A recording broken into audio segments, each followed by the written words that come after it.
Please guys, no one go to them in the comment section and type, "Oh, you're asking too much. Oh, it's impossible for them to do so." What I'm technically asking for is making a completely new game out of scratch, not just adjusting AQW to be good. You have been warned, and if I've ever seen any comment that says you're asking too much, I'm going to completely remove it, or maybe I'm going to just leave it so that you can get roasted. You have been warned, again.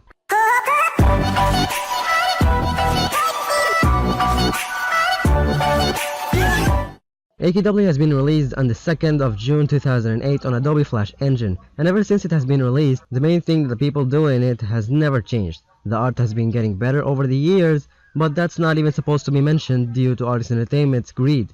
As far as things go, people over the years kept hating on the game and spreading hate comments on how it sucked hardly, especially after being mentioned by Fox News. The game engine, coding language, functionality, and even the bugs still exist in the game ever since 2008, except the serious bugs that destroy the game, like free ACs or some stuff. So how can we turn this game from maximum of 9k players into unlimited 1 million players?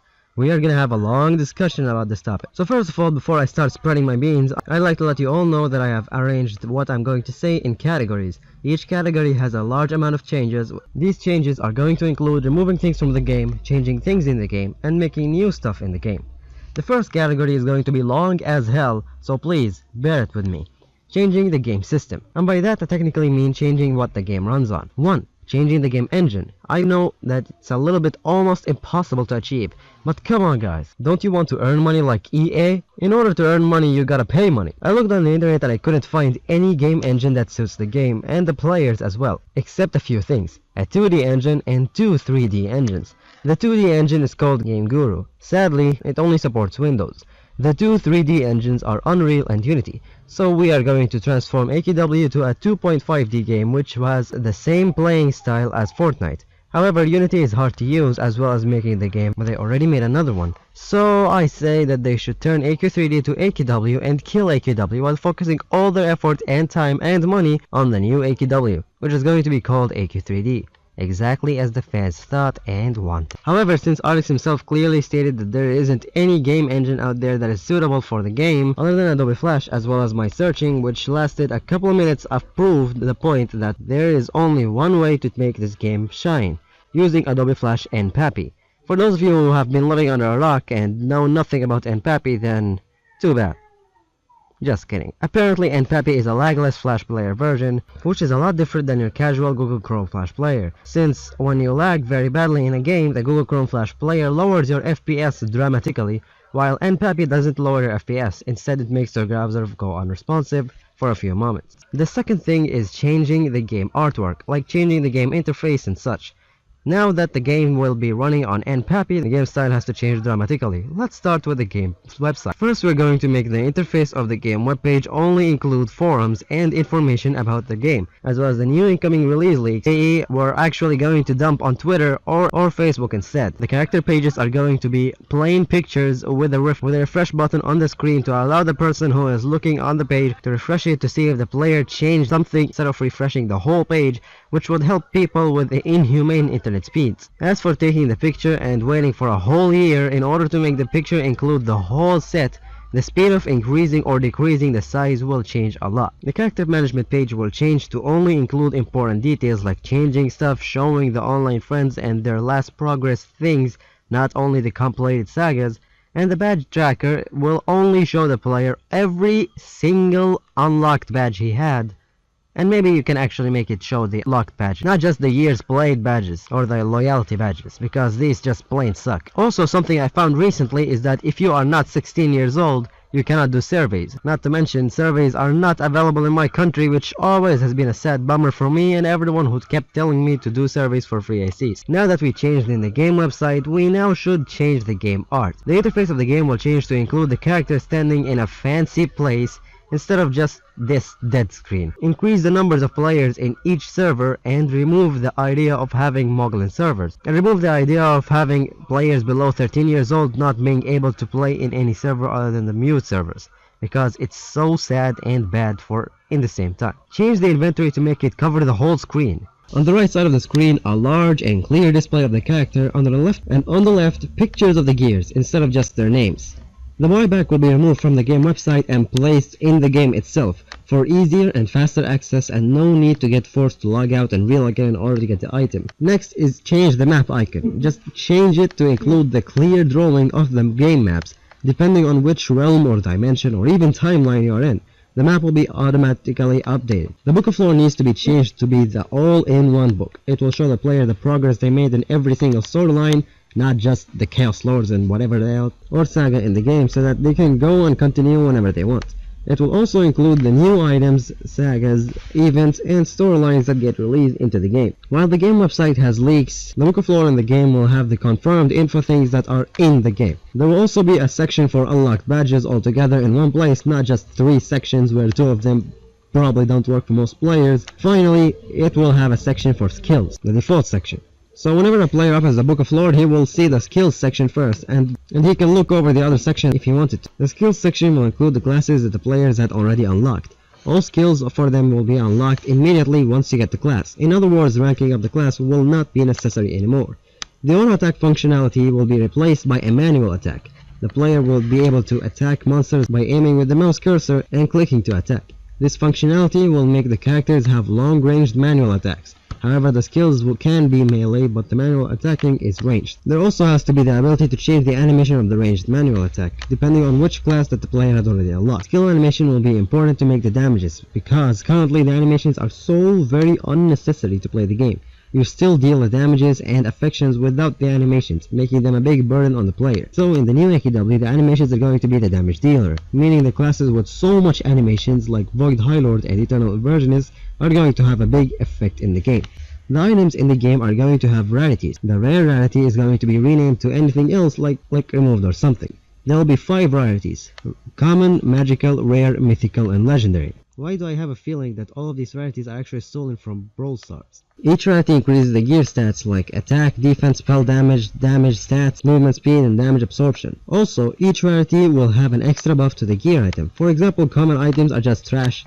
Magical gets a new effect, making it decent. Rare gets a second buff, mythical gets a third buff, and legendary is the best and gets the fourth buff.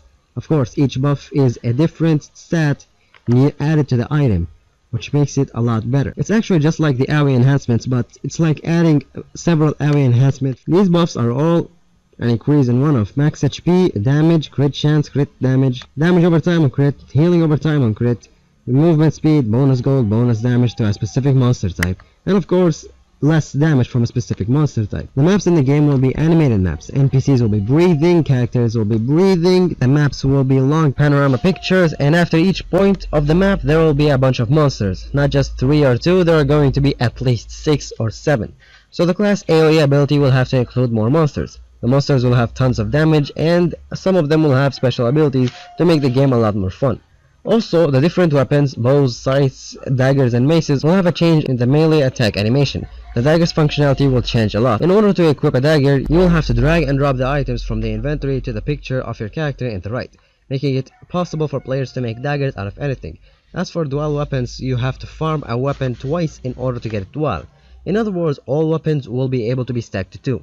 Now, what about Nostalgia Quest, you may ask? Well, Nostalgia Quest will be updated to have a dope way of doubling weapons easily. In other words, in Nostalgia Quest, you get easy dual necrotic Sword of Doom, and without it, you have to farm the damn item twice to get it dual. Finally, in this long category, the character will be gaining more mana depending on how much hits you land on your opponent, making classes no longer have a mana problem. Now the second category, removing things from the game. Apparently, let's start by removing the worthless items. Any single item that does not look like it's an actual item that can be used in combat with real monsters in real life will be removed from the game, except the fancy looking items like suits, dresses, canes, hats, accessories, which will all have a level cap to make the players feel like that they have reached the point where they no longer need so much protection, so they look dank like anime characters.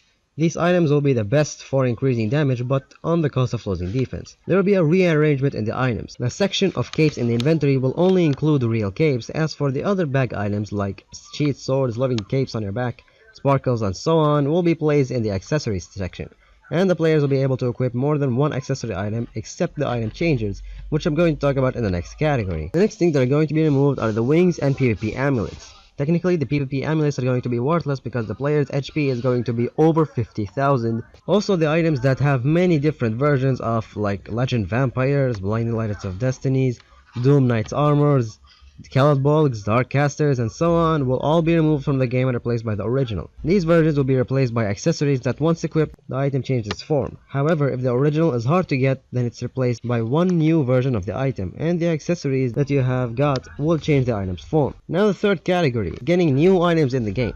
First of all, the item changes. There are going to be different item changes for each weapon. It depends on the version that you have unlocked. You'll get the accessory for it. Each item will have its own item changes, so your set doesn't fully transform just because you wanted to change a part of it. There are also going to be dyes in the game. Not these dyes, or even these. Actual colors. In other words, there is no longer going to be something called color customization. Any item in the game will be colored to make a set out of anything in a dank way. So we kill monsters to get colors to color our gear. Much more fun than entering Yelgard to pointlessly try to Photoshop our CC gear. Honest Entertainment can also sell packages with bonus, shiny, wonderful dyes that make your set so beautiful and so epic and gorgeous, as well as for easy money. The rider armors are going to be split into two, the armor itself and the mount. The mount is going to be added in the inventory as something the players can have to boost their movement speed by 70%. In other words, the players are going to ride the mounts and just move like Sonic. Mounts and pets that do nothing other than following you around can only be equipped in lobbies, while battle pets will only be equipped in maps. Now the last category is the list of in-game changes. First of all, each rarity of item is based on RNG. The highest rarity needs farming for so freaking long, and the lowest rarity can be obtained easily. The game will change to include only lobbies and maps. Lobbies are going to be large places with nothing but NPCs, while maps are going to be small areas with nothing but monsters. Although they're actually small, they're going to be really long and easy to grab gold from. The cutscenes are going to have a new way of showing up. Instead of entering the map and getting stuck on the loading screen for no reason, all the cutscenes will load immediately while loading the game files. So the cutscenes will be triggered immediately without having to enter the loading screen. And the cutscenes will be in this fancy, super epic way. I mean, come on guys, everyone says AQW stole a lot of things from the World of Warcraft game, why can't it steal more from other games? Also, there needs to be a massive change in the storyline. No funny accidents made by the hero or the villain, backstories of the villains, and the hidden truth of them, like what is the reason for invading with armies.